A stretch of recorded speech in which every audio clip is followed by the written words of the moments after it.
आज यहाँ पे जिला कलेक्टर बिलासपुर में पिछड़ा वर्ग से संबंधित विभिन्न योजनाओं की समीक्षा के लिए बैठक यहाँ रखी गई थी। इसके अंतर्गत छत्तीसगढ़ सरकार द्वारा पिछड़े वर्ग के लोगों को विभिन्न योजनाओं के माध्यम से जो भी छूट के द्वारा या अन्य सुविधाओं के द्वारा जो भी सुविधा दी जाती है उसके विभागवार यहाँ पे समीक्षा हुई है और उसके द्वारा बहुत सभी विभाग के लोग अपनी अपनी योजनाओं की जानकारी दिए, क्रियान्वयन के बारे में भी जानकारी दिए। उसमें मुख्य रूप से आज जो बातें हुई है उसमें बहुत सारे ऐसे विभाग हैं जिसमें पिछड़े वर्ग को लाभ पहुंचाने के लिए बहुत सारी योजनाओं का व्यवस्था तो है, लेकिन लोगों को इसकी जानकारी नहीं है। इसलिए वहां तक लोग सुविधा लेने के लिए नहीं पहुंच पा रहे हैं। इसके कारण जितने लोगों को योजना के माध्यम से लाभ देना है वो वहां तक नहीं पहुंच पा रहे हैं। तो इसके लिए भी हमने कहा है सभी विभागों को कि पिछड़ा वर्ग के लिए जो भी योजना है उसका नीचे स्तर में जाके उसका प्रचार प्रसार किया जाए और ज़्यादा से ज़्यादा लोगों को उसका लाभ दिया जाए, ऐसा हमने कहा है। और एक बात जो महत्वपूर्ण यहाँ पे चर्चा में आई है वो है कि इससे पहले जो शिक्षक भर्ती प्रक्रिया होता था उसमें पंचायत विभाग के द्वारा होता था। उसमें ये होता है कि बीएड डीएड के परीक्षा में हमारे ओबीसी के और एससी एसटी के बच्चों को 5% का डीएड बीएड परीक्षा में प्रवेश में छूट दिया जाता है और उसके बाद शिक्षक भर्ती परीक्षा में भी ऐसे लोगों को 5% का छूट दिया जाता था। लेकिन वर्तमान समय में जो 14,000 कुछ शिक्षकों का जो विज्ञापन निकला है वो शिक्षा विभाग के द्वारा भर्ती प्रक्रिया की जा रही है। उसमें जो हमारे एससी एसटी और ओबीसी के बच्चों को 5% का छूट मिलता था उसका प्रावधान नहीं। उसके लिए बहुत सारे शिकायत आयोग के माध्यम से भी हमारे पास आया है और आज भी उस बारे में हमने शिक्षा विभाग के अधिकारियों को कहा है कि जो ओबीसी के वर्ग के लोगों को या एससी एसटी वर्ग के बच्चों को जो शिक्षक भर्ती में 5% का छूट मिलता था उसको तत्काल लागू किया जाए और उनको उनका अधिकार मिलना चाहिए। बहुत सारे और योजना है, जैसे शिक्षा विभाग द्वारा सिविल सेवा प्रोत्साहन योजना है जिसके अंतर्गत हमारे जो पीएससी में बैठने वाले बच्चे हैं ओबीसी वर्ग के प्रील टेस्ट पास कर लेते हैं तो उनको प्रोत्साहन राशि देने की व्यवस्था है। उसके बाद मेंस के बाद उसके बाद जब कंप्लीट एग्जाम पीएससी का पास हो जाते हैं तो अलग अलग राशि ऐसे देने की व्यवस्था है। उसमें भी हमने कहा कि कितने लोगों को मिला है तो मुश्किल से 4-5 लोगों को उसका लाभ मिल पाया है। इसका मतलब ये है, और जबकि वो सभी लोगों को देना है ओबीसी वर्ग के जितने बच्चे प्रील टेस्ट में पास होते हैं उनको अलग है, उसके बाद मेंस में पास होता है तो अलग है और फिर कंप्लीट पीएससी में पास होता है तो उनको अलग अलग राशि देने का है। और हमने पूछा कि इस साल बीते साल में कितने लोगों को मिला है तो केवल 5 लोगों को मिला। इसका मतलब ये है कि इसकी भी जानकारी लोगों को नहीं है। तो हमने कहा है कि जैसे पीएससी प्रचार प्रसार नहीं होने के कारण लोग नहीं आ पा रहे हैं, क्योंकि बहुत बड़े संख्या में हमारे ओबीसी के लड़के बच्चे जो हैं वो प्रील निकालते हैं, मेंस निकालते हैं और कंप्लीट एग्जाम पास करते हैं। तो इसके लिए प्रचार प्रसार ठीक से आप लोग कीजिए ताकि ज़्यादा से ज़्यादा लोगों को इसका लाभ मिल सके। और उसके लिए हमने कहा है कि जितने भी इंस्टीट्यूट कोचिंग संस्था संचालित है बड़े बड़े शहरों में, वहाँ पे जाके स्पेशली उसकी जानकारी आप अगर दे देंगे तो निश्चित रूप से इसका पूरा लाभ हमारे लोगों को मिल जाएगा, ऐसा हमने कहा है। और यहाँ पे आज जानकारी मिली है कि ओबीसी वर्ग के बच्चों के लिए क्रीड़ा परिसर संचालित है। उसमें भी 100 सीट का प्रावधान है, लेकिन 38 बच्चे ही अभी यहाँ पे उसमें अध्ययनरत हैं। तो उसके लिए भी हमने जानकारी मांगा कि उन्होंने बताया कि यहाँ पे अभी भवन नहीं है, और भवन नहीं होने के कारण जो बच्चों को, जितने लोगों को एडमिशन उसमें देना चाहिए वो नहीं दे पा रहे हैं। उसके लिए भी हमने कहा है कि जल्दी यहाँ पे क्रीड़ा परिसर का अलग से व्यवस्था हो उन खेल कूद के लिए, बच्चों के लिए। और हमारे उन क्रीड़ा परिसर में जो ट्रेनिंग लेने के लिए जो बच्चे आ रहे हैं उनके लिए रहने का भी व्यवस्था हो। तो उसके लिए भी हमने कहा उसी टाइप से, उसी प्रकार से ओबीसी कन्या छात्रावास का भी यहाँ पे प्रावधान है। उसमें भी करीब 100 सीट है, लेकिन भवन नहीं होने के कारण यहाँ पे अभी मुश्किल से 30-40 बच्चे ही उसमें पढ़ पा रहे हैं। तो उसके लिए भी हमने कहा है कि जल्दी से जल्दी यहाँ पे भवन की व्यवस्था हो। और अपने तरफ से हम लोग भी अपने आयोग के माध्यम से विभाग को पत्र लिखेंगे कि जल्दी से जल्दी यहाँ पे छात्रावास हो, क्रीड़ा परिसर हो। इस टाइप से बहुत सारे विषयों पे यहाँ पे चर्चा हुई। क्रीमी लेयर के बारे में भी स्पेशली चर्चा हुई है।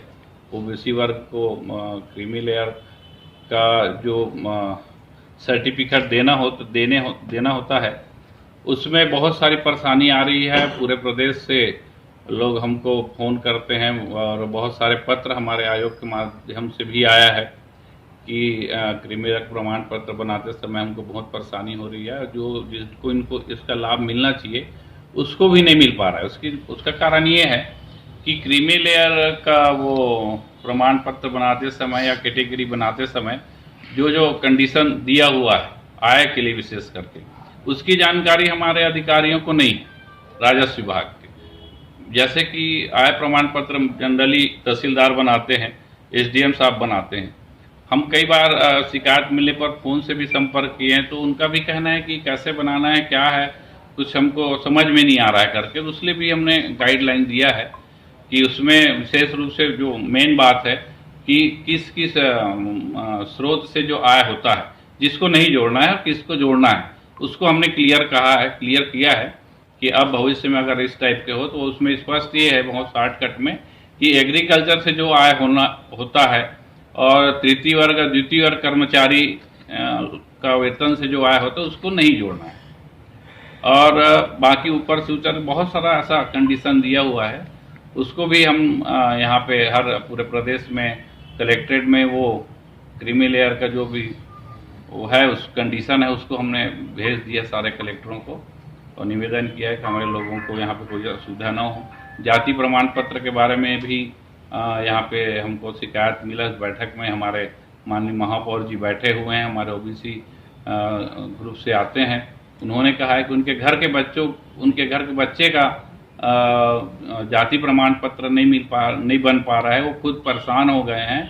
ये हमारे लिए बहुत दुर्भाग्य की बात है। हमने स्पष्ट रूप से चेतावनी देते हुए अधिकारियों के कहा है कि बहुत सारा शिकायत मिल रहे हैं, और जब हमारे महापौर जैसे व्यक्ति को ये परेशानी हो रही है तो हम लोगों को कितनी परेशानी हो रही है इसका अंदाजा इसी से लगाया जा सकता है। जहाँ भी कोई परेशानी है उसको दूर किया जाए और हमारे लोगों को जल्द से जल्द सरल ढंग से जाति प्रमाण पत्र उपलब्ध हो, ऐसी व्यवस्था किया जाए, ऐसे हमने उनको निर्देशित किया है। नहीं करेंगे काम तो कोई टाइम लिमिट नहीं है उसको वापस? हाँ, उसके लिए भी हम लोग बात किए हैं वो टाइम लिमिट का कि आप लोग टाइम लिमिट तय कीजिए। अभी तक तो ऐसा कुछ हुआ नहीं है, लेकिन आज हमने कहा है कि आप टाइम लिमिट तय कीजिए कि होता है कि नहीं होता है, इतने दिन के अंदर आप बता दीजिए, ताकि हम कहीं भी दूसरे रास्ते से या कहीं से भी उसको अगर हम ताकि आगे व्यवस्था कर सकें। क्योंकि अभी उसको रख तो लेते हैं, उसको घुमाते घुमाते कोई टाइम लिमिट नहीं है, कई महीना निकल जाता है, बनता ही नहीं है।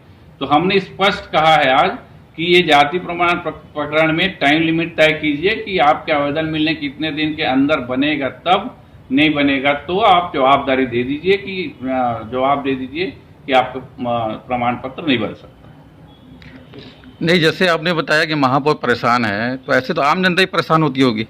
जी। तो किस मतलब लापरवाही किसकी मानते हैं इसमें?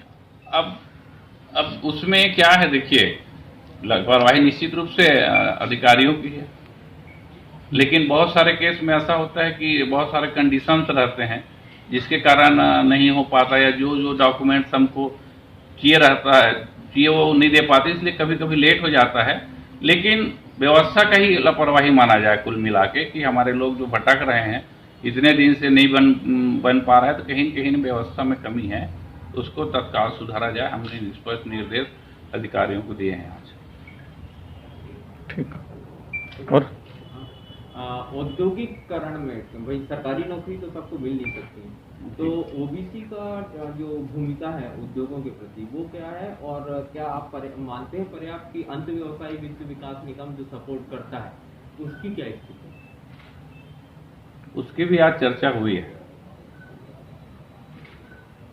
एक्चुअल में अभी तो कुछ दिनों से उसमें फंड ही नहीं है।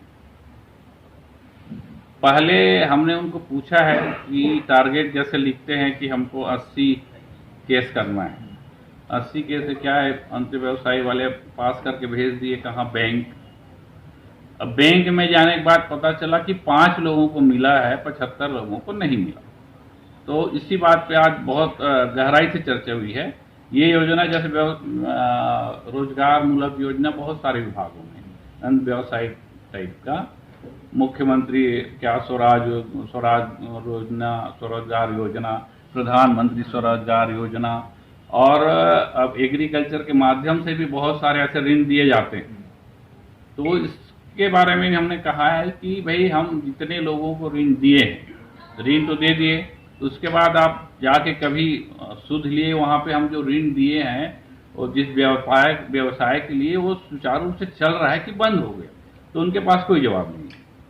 और उसके बाद हमने पूछा कि भाई बैंक के माध्यम से पता कीजिए कि लोन का जो किस्त है वो कितना % लोगों को मिलकर जमा हो रहा है। मैं अभी गरियाबंद गया था तो वहाँ पे मेरे को बताया कि 2% लोगों का जमा होता है। इसका मतलब ये है कि बाकी लोग फेल हैं। तो उसमें भी हमने निर्देश किया है कि आपको या तो ऐसे लोगों को ऋण दीजिए, या ऋण देने से पहले ऐसे लोगों को ट्रेनिंग देने की व्यवस्था कीजिए। आप महीना 2 महीना जिस विषय के लिए ये ऋण चाह रहे हैं उस विषय में उसको जानकारी हो, ऐसा ट्रेनिंग दीजिए। या फिर मुख्यमंत्री कौशल विकास योजना का जो चल रहा है ट्रेनिंग योजना, उसमें प्रशिक्षित लोगों को आप उसमें ऋण दीजिए। और ये बात निश्चित कीजिए कि आप जितने केस को यहाँ से पास करके बैंक में भेज दिए हैं तो बैंक वाले फिर उसको फेल न करें। उसके लिए भी सुझाव आया है कि हमारे महापौर जी बैठे हैं, नगर निगम में भी ये योजना संचालित है, वहाँ पे बहुत अच्छा व्यवस्था लोग किए हैं, एक समिति बनाए हैं, उसमें हमारे निगम के कर्मचारी और उद्योग विभाग के कर्मचारी और साथ में एक बैंक के जो अधिकारी हैं उनको भी बुलाते हैं, क्योंकि हम यहाँ से विभाग से केस पास करके भेज देते हैं, बैंक वाले और कई टाइप से उसके डॉक्यूमेंट्स मांग करते हैं, फॉर्मेलिटीज करते हैं, जिसके कारण क्या है कि उसको लोन नहीं मिल पाता। जो भी डॉक्यूमेंट जो की रिक्वायरमेंट बैंक को है वो समिति के माध्यम से वहीं पे कर दे और सारा रिक्वायरमेंट, सारी जानकारी वहीं पे हो जाए। उसके बाद सारे लोग बैठ के अगर बैंक के अधिकारी सहमत हो तब उस केस को बैंक आप भेजिए, और बैंक भेजने के बाद फिर उसको वहां से वापस नहीं होना चाहिए, उसको लोन मिलना चाहिए। अच्छा, प्रभारी मंत्री ताम्रध्वज साहू जी जैसे समीक्षा बैठक लिए, आपने तो पहली बार आया तो ये सब चीज कमी आपको दिखी, तो उनको जानकारी सर नहीं देते अधिकारी, ऐसा समझ में आ रहा है? पता नहीं, अब मैं तो था नहीं उसमें, तो मैं क्योंकि 2-3 बार समीक्षा बैठक ले चुके हैं ताम्रध्वज साहू जी। एक्चुअल में हम लोगों का जो समीक्षा बैठक है ना, ओबीसी से संबंधित योजनाओं का है। जितने भी बातें मैं आप लोगों को जो बोल रहा हूँ ओबीसी संचालित योजना है, उसकी समीक्षा हुई, उसके बारे में हमको जहाँ पे कमी महसूस हुआ है जो भी है, तो उसके लिए हम लोग बैठ के निर्देश किए हैं और उसी को मैं आप लोगों के सामने जानकारी दे रहा हूँ। और उनके सामने क्या होता है क्या नहीं होता उसके बारे में, क्योंकि मैं था नहीं इसलिए मैं नहीं बोल सकता उसके बारे में। पिछड़े वर्ग को लाभ नहीं मिल रहा तो प्रशासनिक उदासीनता नहीं लगती कि लाभ नहीं मिल पा रहा योजनाओं का? बहुत सारा कारण है, तो मैं उसी को देखो, उदासीनता नहीं है कहीं पे। अपन जिन लोगों को लाभ पहुंचाना है तो वहां तक अपन पहुंच नहीं पा रहे, प्रचार प्रसार करनी है। और उसमें थोड़ा से विभाग वाले अपनी जवाबदारी महसूस करें और थोड़ा सा ऑफिस से निकल के शिविर के माध्यम से या कोई आयोजन हो रहा है वहाँ पे, या जैसे स्कूल से संबंधित योजना है तो स्कूल में जाके बच्चों को बताएं, कॉलेज में बताएं, तो उसका लाभ धीरे धीरे हाल ही के लोग बढ़ रहे हैं, ले रहे हैं, लेकिन जो लक्ष्य सबको मिलना चाहिए वो नहीं मिल पा रहा है। स्पीड नहीं है उसमें। तो ठीक है, उसका धीरे धीरे तो होगा। आगे होगा।